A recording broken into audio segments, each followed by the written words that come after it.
In this video, chapter 3, the elements of geometry, exercise 3.1, question number 5 to 10 we have to discuss in this video. Question number 5 is given, draw an equilateral triangle whose sides are 5.2 centimeters each. So here we should draw the equilateral triangle. Here 5.2 centimeters are given. First you draw the one line with 5.2 centimeters. Here 5.2 centimeters, you draw a line. This line you let it be the A, B with 5.2 centimeters. Then you take the same 5.2 centimeter with the compass. 5.2 centimeter with the compass. You draw an arc with B as a center, you draw in one arc, and A as a center, you draw another arc. Then you get the intersection of these two arcs, you let it be the C. Then you join A and C and B and C. You join B and C. So this is also 5.2 centimeters. The distance is also 5.2 centimeter. This is the equilateral triangle. Now we have to write the steps. First one, draw the line AB of length 5.2 centimeters. Second point, draw an arc of radius 5.2 centimeter with center B. So from B you draw in one arc.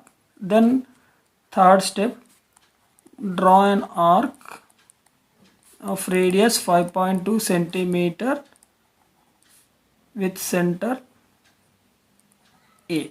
So with center A you draw another arc. So both will be intersect at point C. Fourth point, two arcs intersect at C, join C to B and C to A. So therefore ABC triangle, required triangle is formed.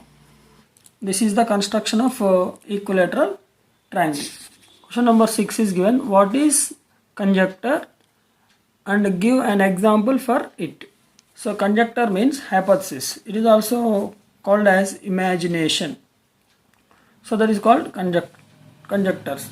So here the definition we have, mathematical statement which are neither proved nor disproved are called the conjectures. If you have the one statement that maybe you have to prove or disprove, దాన్ని prove చేయొచ్చు లేకుంటే prove చేయకపోవచ్చు, దాన్ని మనం ఏమంటాం అంటే కంజెక్టర్ అంటారు. ఇక్కడ ఎగ్జాంపుల్కి every even number greater than 4, every even number greater than 4 can be written as the sum of the two prime numbers. Means here prime numbers are 2, 3, 5, 7, 11, 13, so on. So these are the prime number. Any two prime numbers, that is 2 plus 3 is equal to 5. This is 4 is, this 5 is greater than the 4. So similarly 2, 5 you take, 2 plus 5, it is 7. 7 is greater than 4. So sum of any two prime numbers must be greater than the 4. This is the statement. This is proved. So this is also conjecture. So this conjecture is stated by the gold batch. Now question number 7, mark 2 points P and Q, draw a line through PQ. Now draw many lines are parallel to PQ. Can you draw? So first you draw the PQ line. You take 2 points P and Q, draw a line.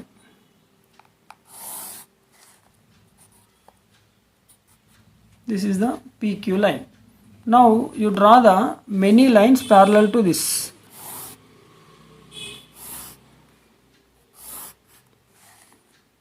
These are the lines parallel to PQ line. Below also you draw it. Any number of lines you draw it. These all are the lines parallel to PQ. So drawn. So can you draw? Yes, we can draw any number of lines. So here we can give the conclusion, infinitely many lines parallel to PQ can be drawn. This is the conclusion with this question. If any line is drawn PQ, that for that line we can draw number of lines, that is infinite lines parallel to the given line we can draw it.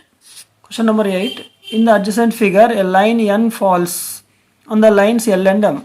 So L and M lines are there. On that we have the one more line, that is N, such that the sum of the interior angles 1 and 2 is less than 180 degrees.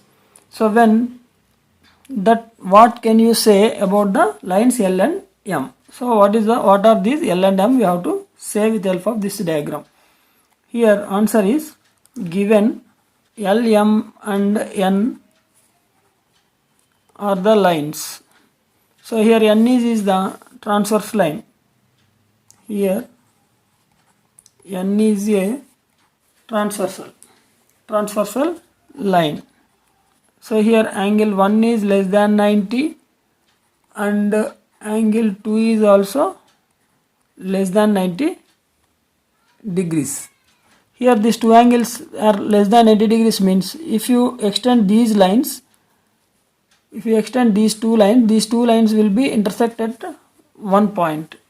So therefore, if the lines L and M are produced on the sides where angles 1 and 2 are formed, they are intersected at one point. Therefore L and M are intersecting lines. Question number 9.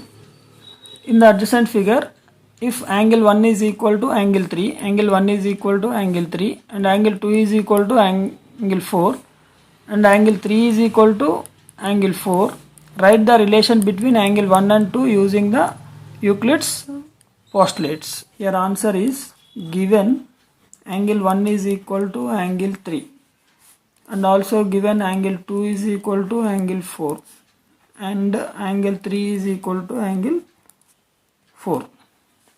Angle 1 is equal to angle 3. Here angle 3 is equal to angle 4.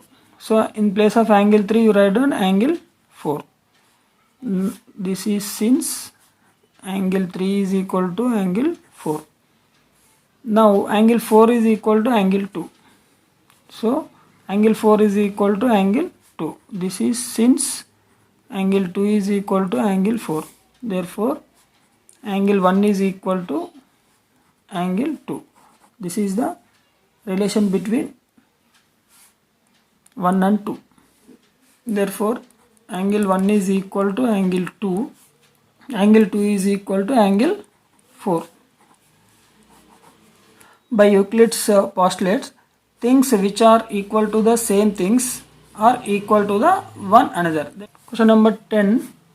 In the adjacent figure we have bx is equal to half a into b, by is equal to half b into c and ab is equal to bc. Show that bx is equal to by. Here ABC is a triangle and x and y are the midpoints of AB and BC. So here given bx is equal to half AB and by is equal to half BC. Also given AB is equal to BC. We should prove bx is equal to by. AB is equal to BC is given. So multiplied and divided by 2, you get it half AB is equal to half BC. Both sides you multiplied with half. Here half AB is equal to, we have the bx.